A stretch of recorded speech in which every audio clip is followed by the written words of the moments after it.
All right, first and foremost, I want to give all praises, honor, and glory to Yahweh, Bahashim, Yahweh Shai, Bahashim, Rakakwadash. Double honors to the apostles and elders of Great Millstone who taught me this truth. A peace and salutations to the hopeful elect. Yahweh is the one they ignorantly call God. Yahweh Shai is the one they ignorantly call Jesus. Bahashim is in the name. Rakah is spirit, Quadash is holy. Achium is brothers, Akwaf is sisters. Shalom means peace in the ancient Paleo Hebrew. Alright, so today I want to get into how we all know that Jacob's trouble is right around the corner. And one of the things I notice is that brothers among ourselves have that one question in the back of our head. How the Lord said that He's going to take care of us.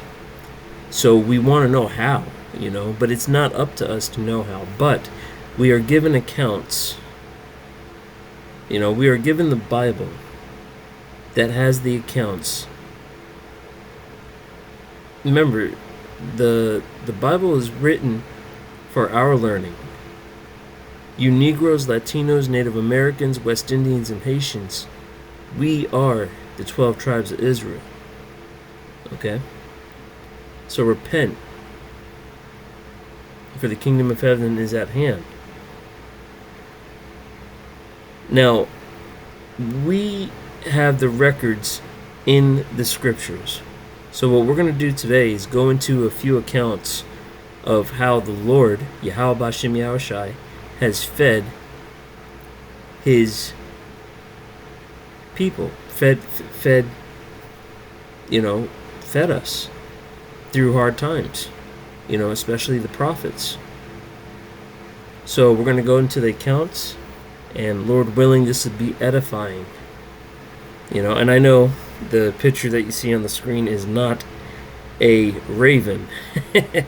And of course up top it says man feeding seeds to the birds, but it's the best picture I can get for right now, and it's of a bird. It looks like the bird has the seed, not the man, but in this case. But anyhow, let's get back into it. Alright, I'm gonna put this right over here on display. Alright, so let's go to 1 Kings chapter 17 verse 5. Alright, and forgive me if I mispronounce these words. I'm not the best at it, but here we go. Alright, okay, yeah. 1 Kings chapter 17 verse 5. So he went and did according unto the word of the Lord, and he went and dwelt by the brook Cherith, that is before Jordan. Now, a brook is like a little stream of water. Okay, and I believe they're the prophet we're talking about is Elijah. Okay, and there was a drought, as you can see. He predicts a drought. All right, so let's go back down. And the ravens brought him bread and flesh in the morning, and bread and flesh in the evening. And he drank of the brook. Hold on, Akim.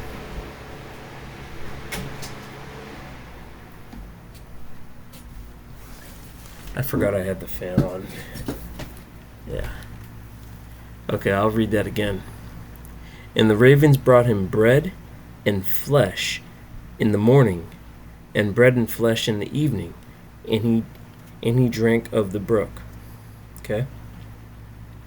And it came to pass after a while that the brook dried up, because there has been no rain in the land. Okay, and the Lord told him to go somewhere else. And that's the way, take that as an example. That the Lord fed Elijah in a drought. Okay. He fed him in a drought. Now, I believe the accounts go into. I'm not 100% sure how long it was, but I believe from what I read is that he was there for about 3 years. I think it was a 3-year drought. Let me see. Give me a second. East for the Brook of Jordan. Feed thee.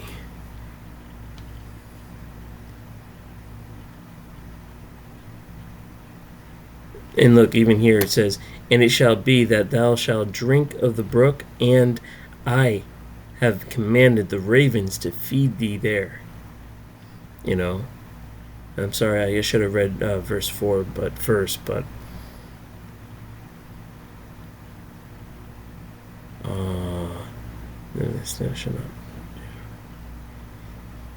yeah, I believe it was like 3 years he was there.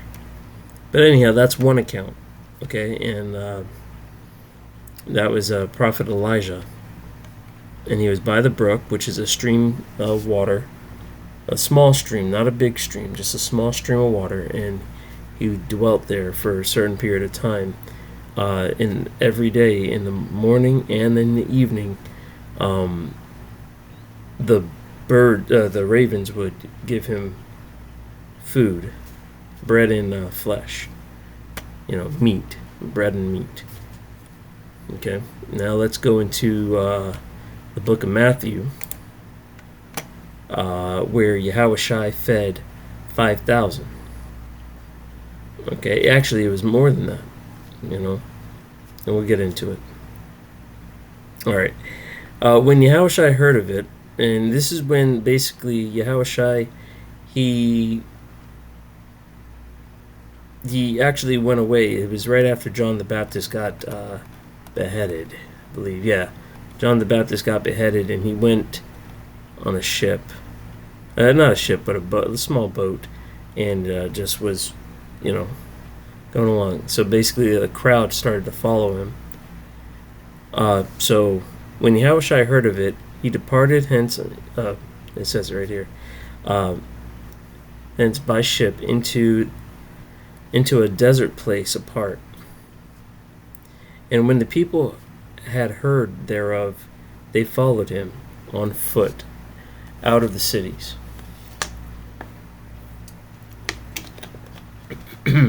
Salakia. And Yahushua went forth and saw the great multitude, and was moved with compassion towards them. And he healed their sick. And when it was evening, his disciples came to him, saying, This is a desert place, and the time is now past. Send the multitude away, that they may go into the villages and buy themselves. I forgot how to pronounce.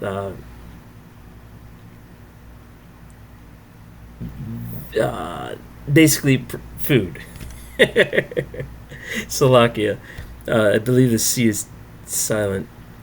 Victuals, something like that. Anyhow, but Yahushua said unto them, They need not depart. Give ye them to eat. And they say unto him, We have here but 5 loaves and 2 fish. And he said, Bring them hither to me.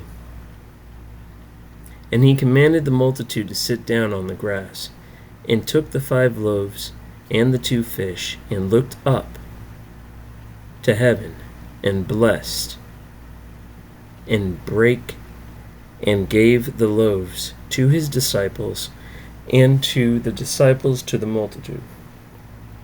Wait, I'm sorry, let me just phrase that. And gave the loaves to the disciples, and the disciples to the multitude. Okay? Now let's keep reading here. And they did all eat, and were filled. And they took up of the fragments that remained 12 baskets full.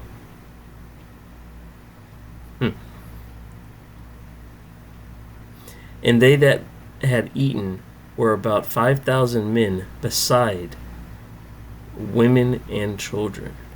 Okay. that right there, you know, right there at verse 19, you see how, Yahushua did the first thing. He took the bread, took the loaves, looked up to the heavens and blessed it.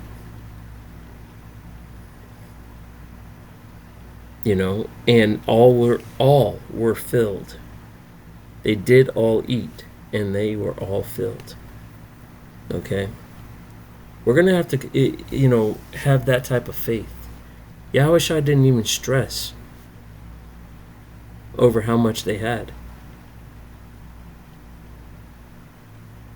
He literally said, bring it here, took it, blessed it, broke it up, and sent his disciples to distribute it. Next thing you know, they had more than they had more than enough. Yeah. So this is beautiful. This is what we should be reading to give you comfort, to increase that faith in this grace period. Because when Jacob's trouble kicks off,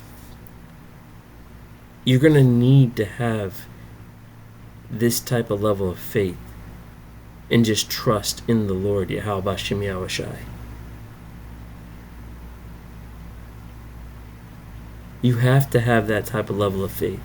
That Yahweh Bashem Yahushai said that you are more than sparrows. You're more important than sparrows, than the lives of many sparrows.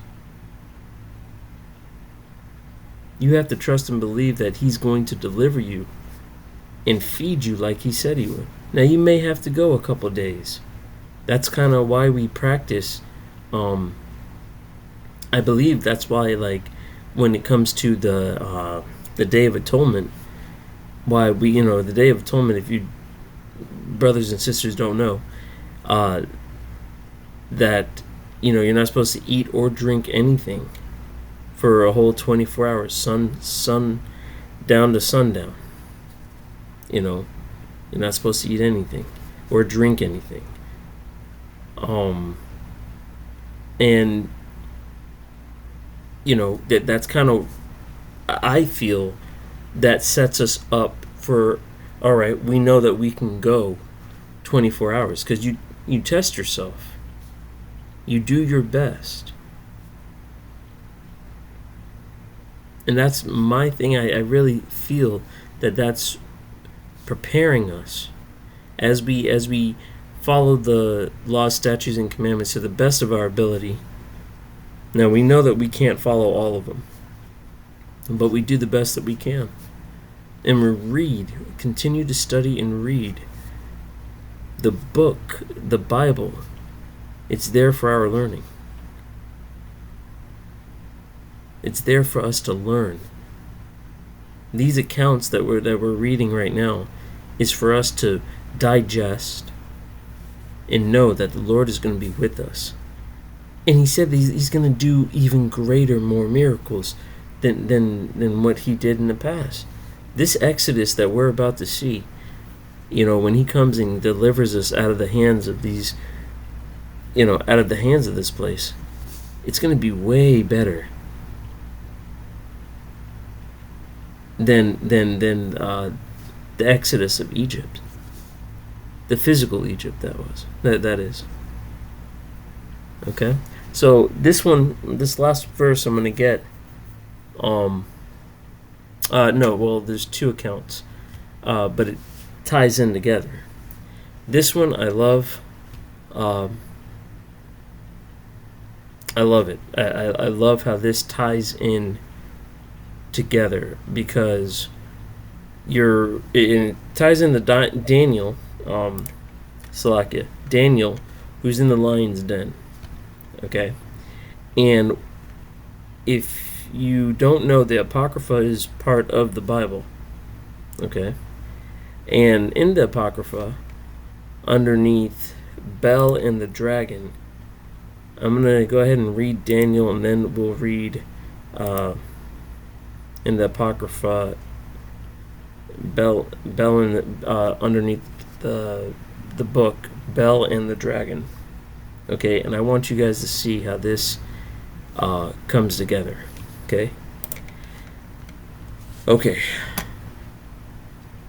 So right here, Daniel chapter 6, verse 22.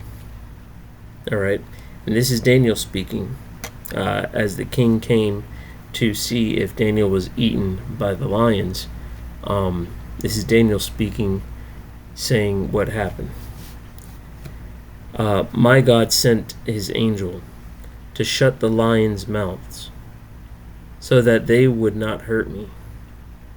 For I have been found innocent in his sight, and have not wronged you, your majesty. See, even when Daniel was in the lion's den, look how he still showed humbleness to the king, to a heathen king, I would say. All right, just that's humbling. You know, take a look. The king was overjoyed and ordered that Daniel be lifted from the den. Not a scratch was found on him, for he had trusted in his God, in his power, in Yahweh, Bahashim Yahushai. All right, this is the last one of this, because this one right here gets me. If you guys don't fear the Lord, this should put fear in you. If you have women, you men that have wives and have children, listen to this. Then the king gave orders to arrest the men who had accused Daniel, and had them thrown into the lion's den, along with their wives and their children. The lions leaped on them and tore them apart before they even hit the floor of the den. Can you imagine? Does that not put fear in you?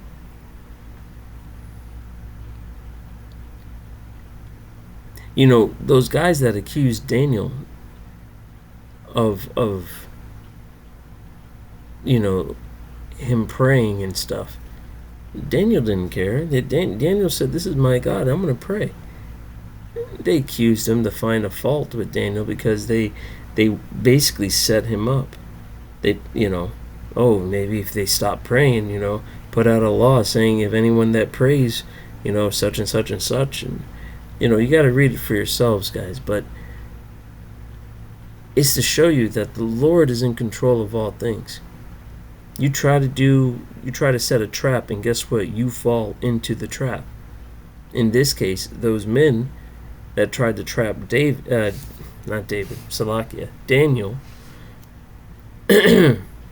not only did the men go, but their wives and their children. That's their whole legacy right there as a man. Your women and your children gone with you. In the sea that the lions leaped up and tore them apart before they even hit the floor of the den. You know what? Let's get that in the... Oh, wait, that is in the NLT. All right? Yeah. You might want to, as a man, you want to watch what you say. Show that brotherly love to your brothers.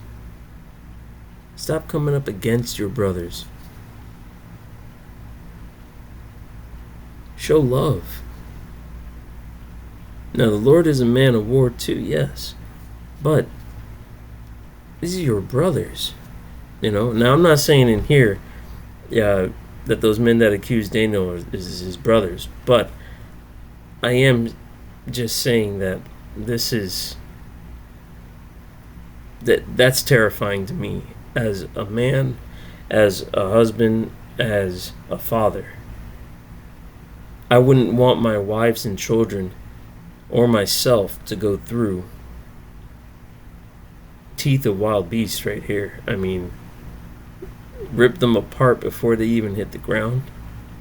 That's crazy.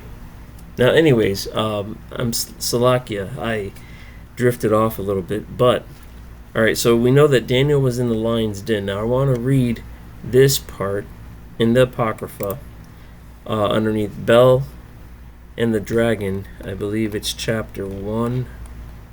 Yeah, chapter 1. Oh no, where was it? Where did I? Give me a second. I lost my place. He sent it to Daniel, to the priests and wives and children. No.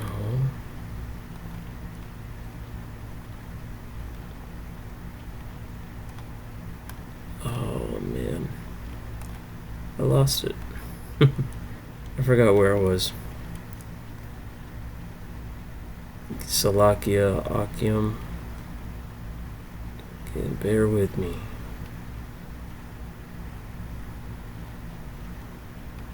Okay, I think that yeah, I did have it highlighted. Okay, okay, chapter 1 in Bel and the Dragon in the Apocrypha, chapter 1 verse 33. Okay, now listen to what this says. Okay. Now there was a jeweler, a prophet. No, and there was in now there was in jeweler a prophet called Habakkuk, who had made porridge and had broken bread in a bowl, and was going into the field for to bring it to the reapers. But the angel of the Lord said unto Habakkuk, Go carry the dinner that thou hast into Babylon unto Daniel, who is in the lion's den. And Habakkuk said, Lord, I never saw Babylon, neither do I know where the den is. Then the angel of the Lord took him by the crown, which is the top of your head, okay, and bare him by the hair of his head, and through, and I'm not going to pronounce this word, I tried my best, but, and through the force of his spirit, set him in Babylon over the den. And Habakkuk cried, saying, O Daniel, Daniel, take the dinner which Yahweh Ba'ashem Yahushai has set thee. And Daniel said, Thou hast remembered me, O God, O power. Neither hast thou forsaken them that seek thee and love thee. So Daniel arose and did eat, and the angel of the Lord set Habakkuk in his own place again immediately. Pause. Alright. Basically, that angel teleported Habakkuk to Daniel. Alright, now I don't know the distance, but he teleported him to Daniel when he was in the lion's den. And when Daniel was in the lion's den, Daniel ate food. Did you guys get that? Did you guys understand that? While Daniel was in the lion's den, he got a meal from Yahweh Ba'ashem Yahushai. Yahweh Ba'ashem Yahushai fed Daniel while he was in the lion's den. Habakkuk, an angel came to Habakkuk and said, hey, that meal that you got there, that's going to Daniel. I need you to take it over there. Habakkuk said, I don't know where that is. I'd never been to Babylon. And the angel grabbed him by the head, by his hair, and literally teleported him right over Daniel's den. And you heard what Habakkuk said. He cried and said, hey, Daniel, hey, take this dinner. And Daniel arose and ate. And the angel immediately took Habakkuk back immediately. Not slowly, not halfway. Immediately back to his own place again. Okay? So, brothers, we are not to worry about how the Lord is going to feed us. We just know that He will. Those who, just like Daniel said right here. And Daniel said, Thou hast remembered me, O God, O power, Yahweh Bahashim Yahushai. Neither hast thou forsaken them that seek thee and love thee. So if you're seeking after the Lord and you love the Lord, hey, He will take care of you. Trust in Yahweh Bahashim Yahushai. Have faith in Yahweh Bahashim Yahushai. Know that He is in control of all things, and that He will feed you, even in the lion's den. And as you can tell, the Lord works through us. He works through us. Okay? That meal, if you can receive it, was literally meant for Daniel. Habakkuk didn't even know that that was meant for Daniel. Habakkuk was just doing his thing, making a meal to deliver to the reapers. And the angel stopped him right then and there and said, hey, that meal goes to Daniel. And the angel took him there. So, Achium / Akwaf, listen. Trust in the Lord. Fear not. It is scary times. But we need to have faith in Yahweh Bahashim Yahushai. Okay? And just trust that He's going to feed you, He's going to guide you, and He's in control of all things. And with that, I want to give all praises, honor, and glory to Yahweh Bahashim Yahushai Bahashim Rakakwadash. Double honors to the apostles and elders of Great Millstone, and to the believers out there. Keep believing. Keep the faith.